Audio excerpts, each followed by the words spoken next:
I have a question about that. Yeah.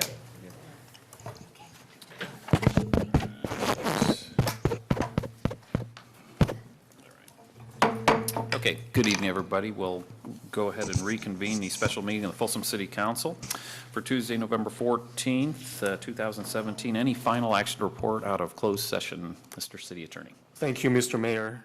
With respect to item 3A, the City Council denied the application for leave to file a late claim. Okay, thank you for that. So we will go ahead and adjourn the special meeting of the Folsom City Council and convene the regular meeting of the Folsom City Council for Tuesday, November 14th, 2017. Would the clerk please call the roll? Councilmember Sheldon. Here. Gaylord. Here. Miklos. Here. Morin. Here. And Howell is absent. All right, very good. We do have a scout, I believe, from Troop 94.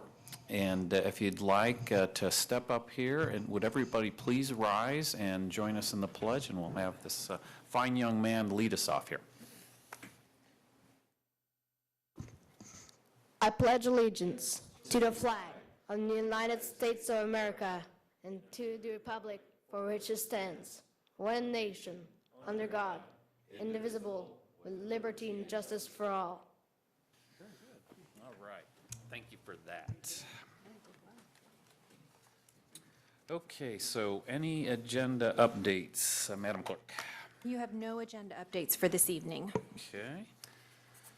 And next item, please. Your next item is business from the floor. You have one speaker request tonight from Todd Pfeffer. Okay. Good evening, Todd. We're all set for you here. Good evening. I was very happy to see the Community Improvement Projects update on the city's website at the end of September, announcing the installation of 5 traffic signals on Empire Ranch Road in calendar 2018, as well as that same article appearing on the cover of the October-November Folsom newsletter that I received in the mail. Mm-hmm. I think you'd agree that drivers aren't going to change their driving habits in preparation for the new signal lights. In fact, the opposite could result. Speeders might want to take advantage of the 1.2 miles unimpeded stretch on Empire Ranch Road while nothing exists to slow them down. I'm here this evening to request more police presence on and around Empire Ranch Road. There is a clear and immediate need for increased speed enforcement. For instance, the speeding just before 7 o'clock on weekday mornings is very bad. Having a traffic officer at Fair to monitor southbound traffic and another at Woodhead for northbound traffic could yield a lot of citations being issued, which could get drivers to slow down. On a heavily traveled street in which the average speed at which drivers were ticketed was just shy of 62 miles per hour, and 1 out of every 6 to 7 ticketed speeders are driving faster, 65 miles per hour or faster, I'm afraid that 3 to 5 speeding citations being issued per week, and that's on the high side, isn't going to bring about the desired change in driving patterns we need until the traffic signals are in full operation. In closing, on behalf of the concerned residents in the area, we're respectfully requesting that you direct the police department to increase its enforcement efforts. Clearly, drivers need to be retrained to abide by the posted speed limit. Thank you. Okay, great. Thanks, Todd. Thanks. Okay, so any other requests to speak on business from the floor? You have no further requests. Okay, thank you. Next item, please. Next item is your consent calendar. So we have consent items A through E. Anybody wishing to pull an item for discussion or questions? Move consent. Okay, so I'll go. Second. So consent moved by Councilmember Miklos, is seconded by Councilmember Gaylord. Please call the roll. Councilmember Sheldon. Yes. Gaylord. Yes. Miklos. Yes. And Morin. Yes, all right, so that brings us to public hearing. So next item. Okay, your first public hearing tonight is resolution number 10028. This is a resolution adopting the 2016 Water Master Plan update and negative declaration. All right, thank you, Chris. Good evening, Marcus. Good evening, Mayor Morin, members of the council, Marcus Yasutaki, Environmental and Water Resources Director. The item before you tonight is an update to, it's a 2016 Water Master Plan update, which is an update to the 2008 plan,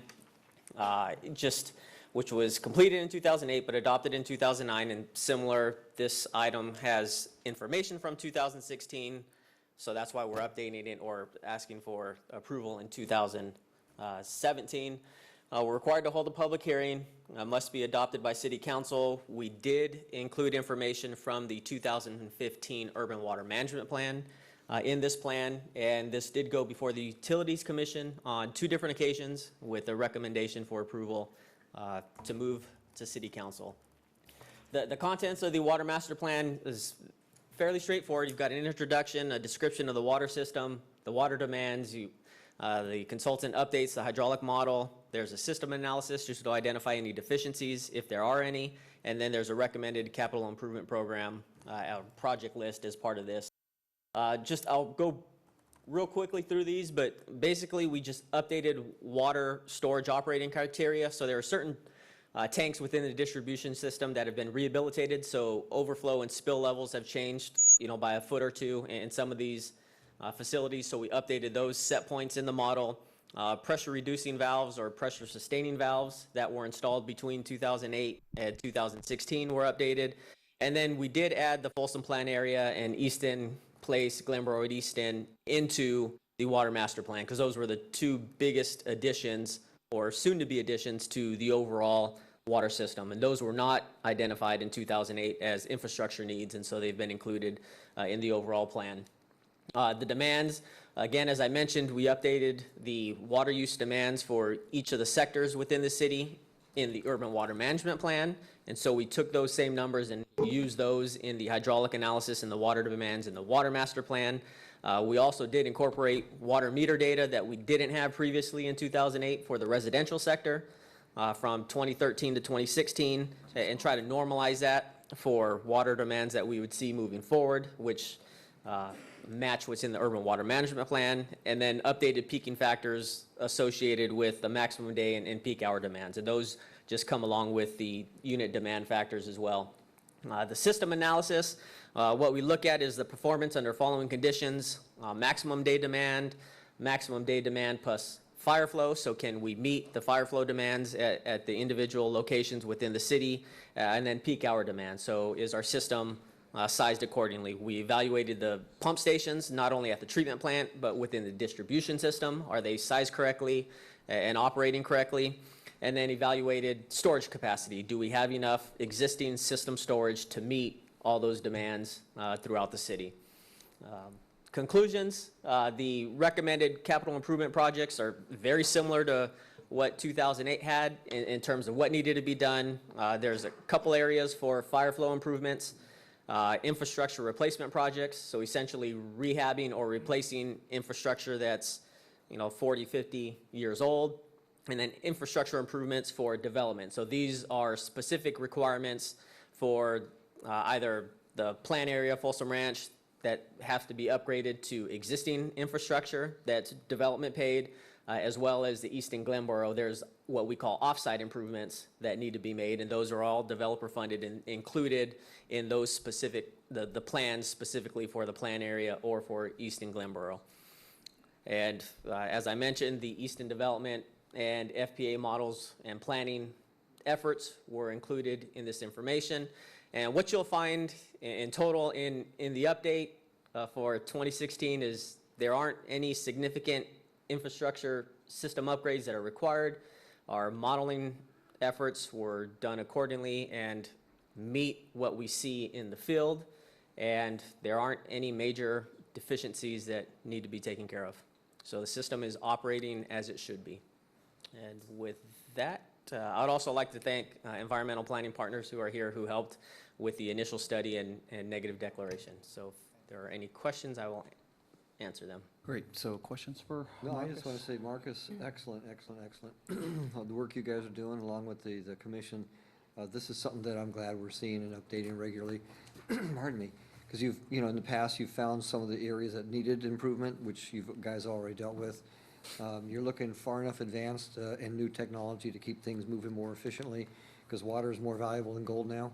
So this one really outlines it very well. So Thank you. congratulations. Thanks.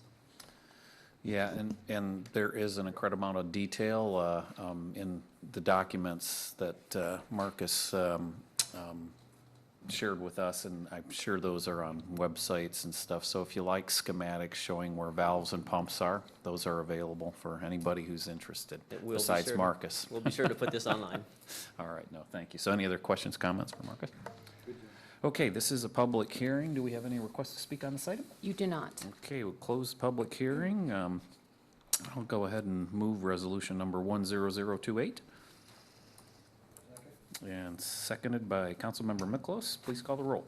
Councilmember Sheldon? Yes. Gaylord? Yes. Miklos? Yes. And Moran. Yes.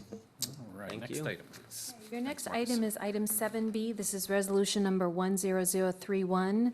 This is a resolution modifying conditions of approval for the previously approved Parkway Village H1 and H2 tentative subdivision map relating to traffic signal and sewer facility improvements. Great, good evening, Steve. Good evening, Mr. Mayor, council members.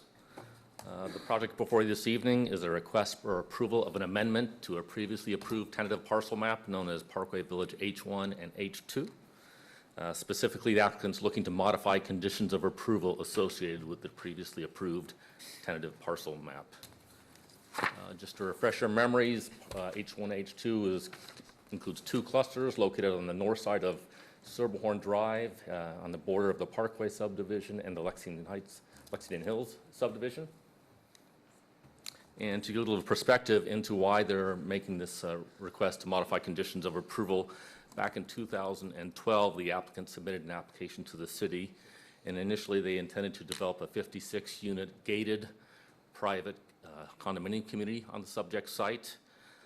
The application there were concerns by residents regarding this proposal, to put it mildly. In response to those concerns, the applicant modified their proposal and came back with a 33-unit gated single-family residential subdivision. Again, that proposal also met some resistance from neighbors who had concerns about the density of the project.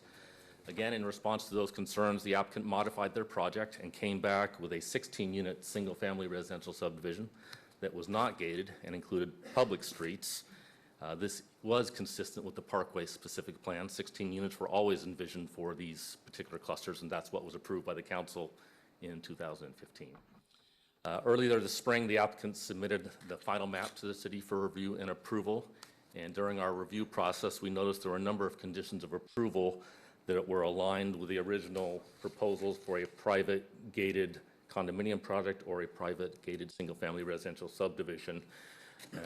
And based on that, city staff contacted the applicant and recommended they modify the map to modify those conditions of approval to be consistent with that of a single-family subdivision that is not gated and has public streets and public improvements. So that's the gist of why we're here this evening. Here are some of the key details, and most notably, as part of this product, the applicant was required to install a traffic signal at the intersection of Golf Links Drive and Silverhorn Drive. There were two specific conditions of approval related to this traffic signal. One, the applicant was required to construct and install the signal, as well as design it. And two, the applicant was required to enter into a credit reimbursement agreement with the city to ensure that they only paid their fair share contribution to the ultimate cost of the traffic signal. The applicant satisfied their fair share contribution. In fact, they exceeded their fair share contribution. They did the design for the traffic signal. At the same time, it became clear that the city had an accelerated plan for the installation of the signal at that location as part of our capital improvements program.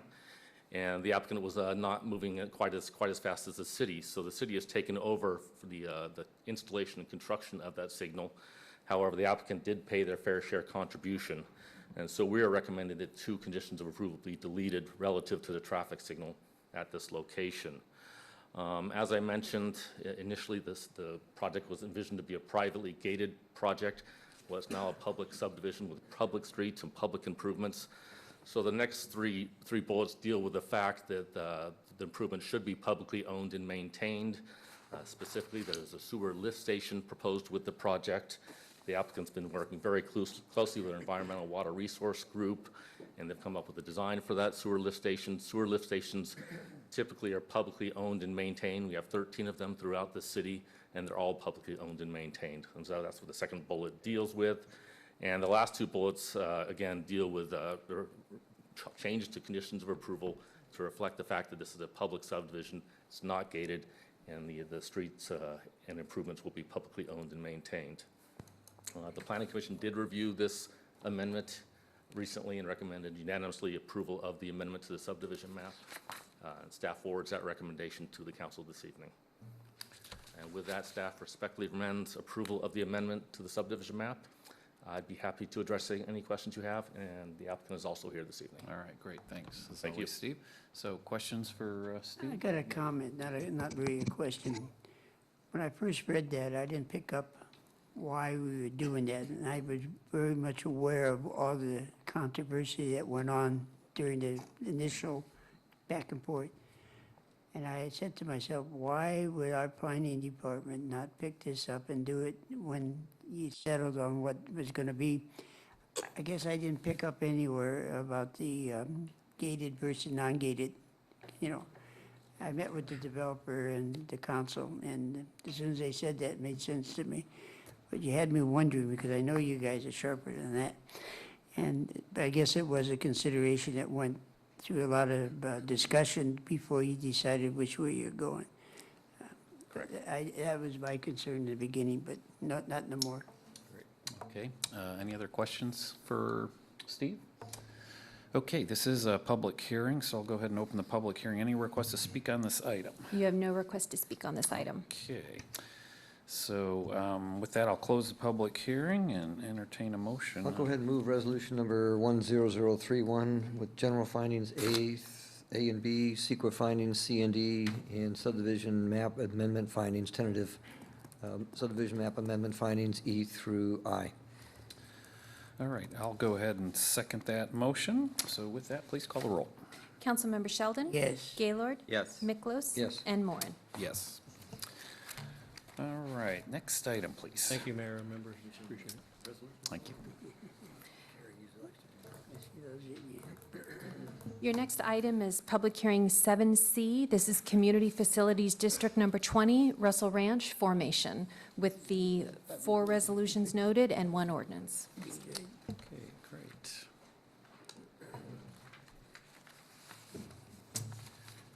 Good evening, Jim. Good evening. Mr. Mayor, members of the council, this is a public hearing regarding the formation of Community Facilities District Number 20, Russell Ranch. And I'll briefly review the contents of the district.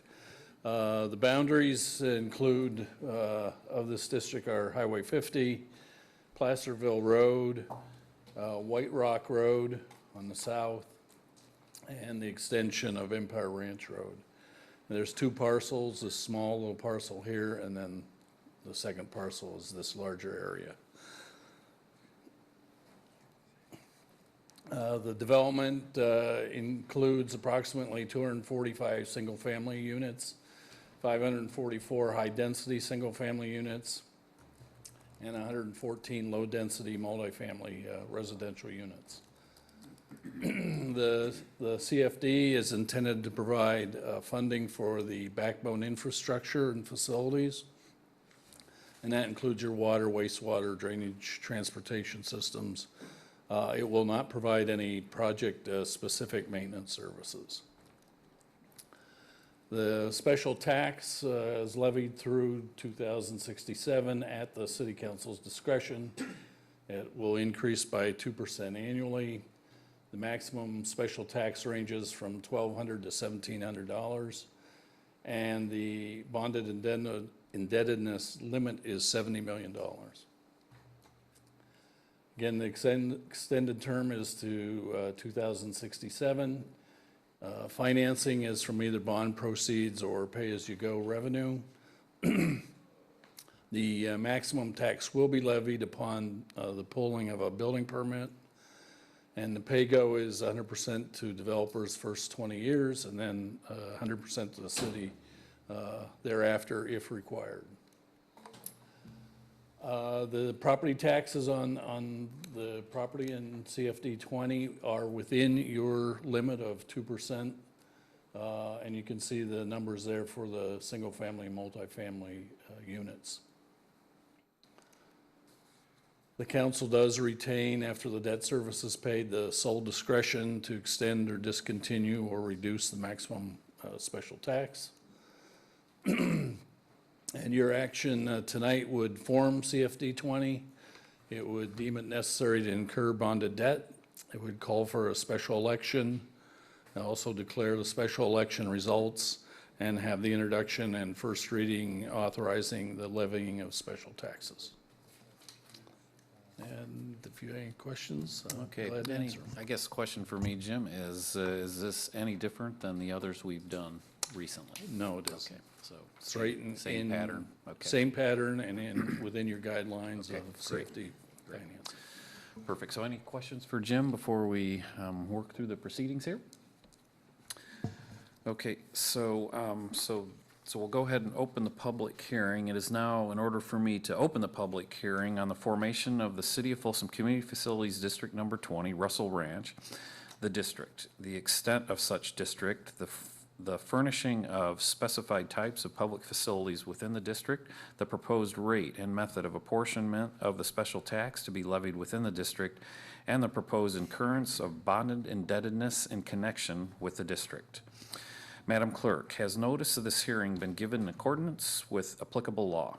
Yes, as required by the Melrose Community Facilities Act and by prior resolution of this council. Notice of this hearing was published once in the Folsom Telegraph on November 2nd, and notice was mailed to the landowners within the district on October 19th. Okay.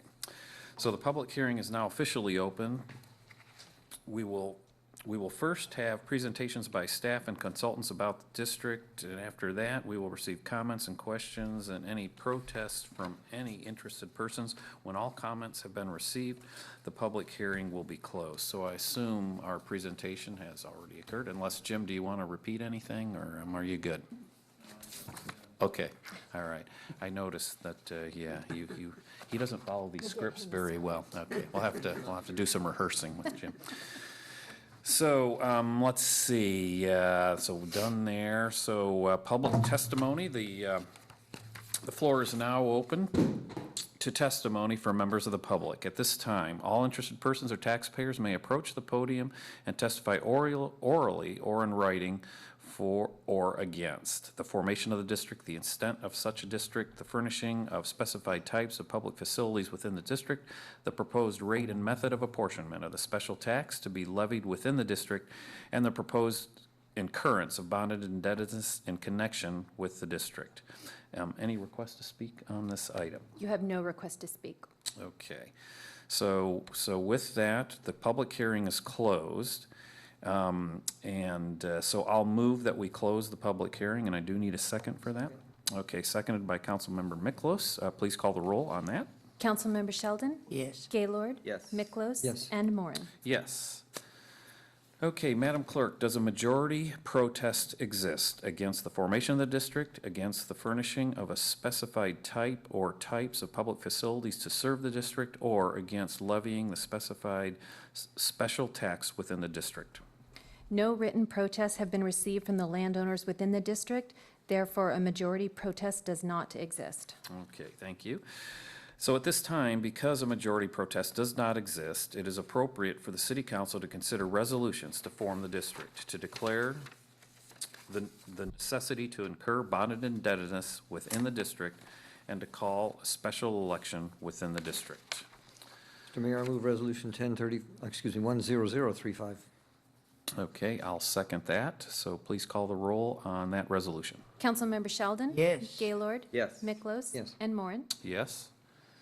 Okay, anybody want to take a stab at moving the next resolution?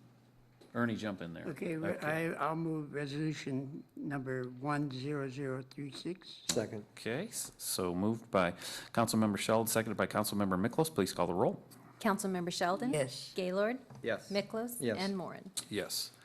All right, next resolution. Anybody want to tee them? Roger's turn. Okay. Hey, I'll move 10037. All right. I'll go ahead and second that, just so I'm in there. So with that, please call the roll. Councilmember Sheldon? Yes. Gaylord? Yes. Miklos? Yes. And Moran. All right.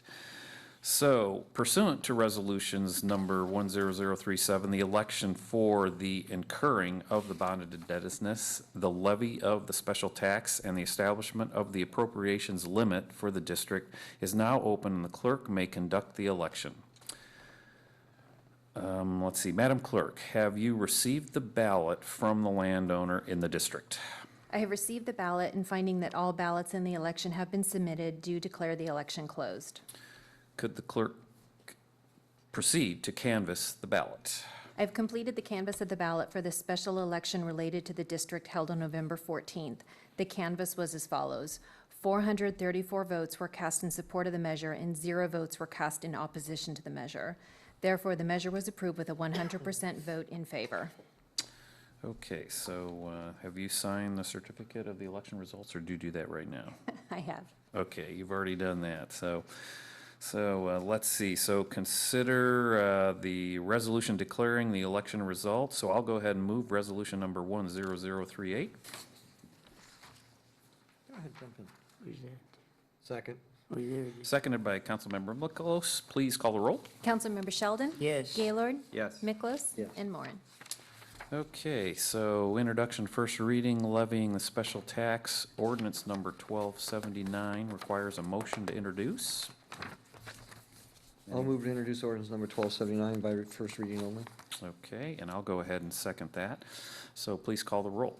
Councilmember Sheldon? Yes. Gaylord? Yes. Miklos? Yes. And Moran. Yes, and sadly, that ends the proceedings. Okay, so that concludes our 7C then, I assume? Yes. It does. Okay, so with that, next item, please. Next item is city manager reports. All right. Thank you. Good evening, Mr. Mayor, members of the council. I don't have much this evening other than one big question, and that is, what do small towns of 77,000 people do? They come out and celebrate Veterans Day in a big way. So I couldn't be more proud of our humble little parade of 2.5 or 3 hours or so. It's a great event every year. It's nice to be in a community that honors their veterans so. And so among all of our great community events, that's one that I'm particularly proud of, and I hope the community enjoyed it, and I know all of you did. So. Great, thank you. Let's see, next item, please.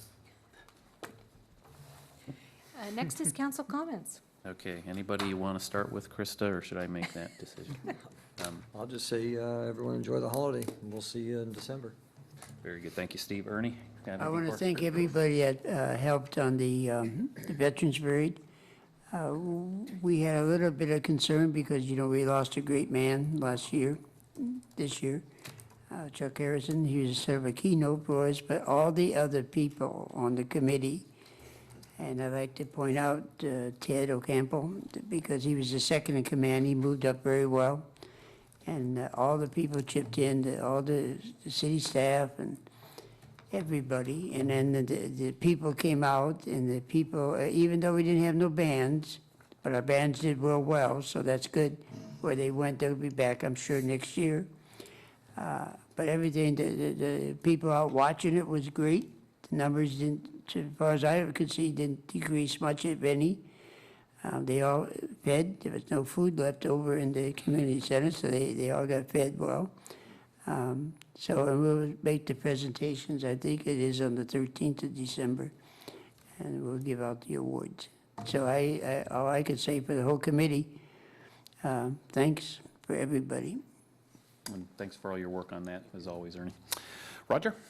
Yeah, no, the Veterans Day parade was amazing, as always, and so thanks, Ernie, for all your work on that.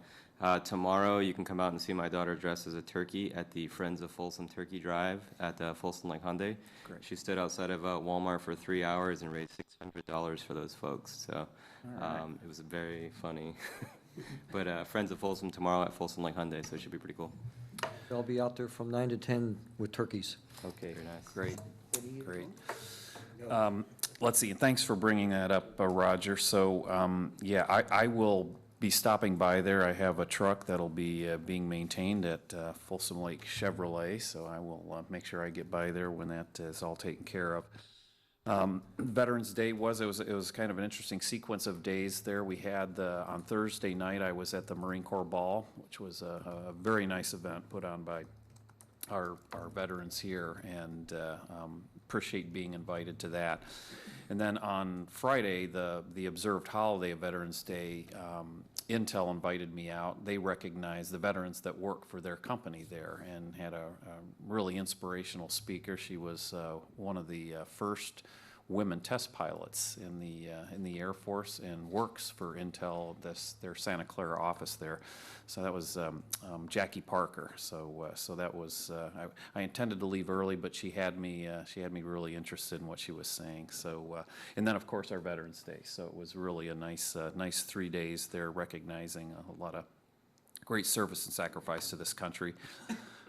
Just a few other items, and it was mentioned. So first of all, normally our second meeting in the month is the fourth Tuesday. That would be November 28th, and that meeting is canceled.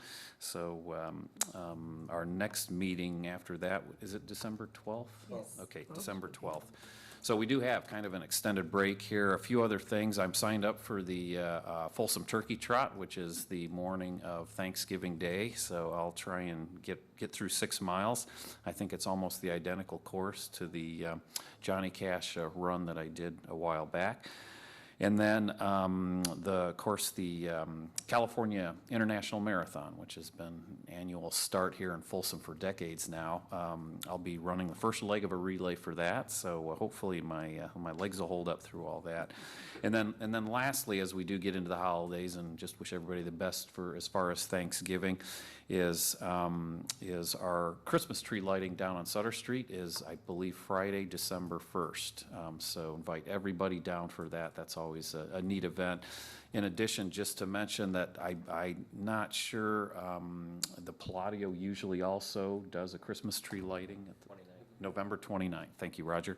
So, and that's also a great event. So a lot of choices. I'd go to both. I think that's probably the best thing to do. So with that, again, wishing everybody the happy Thanksgiving holidays, and adjourned at 7:04.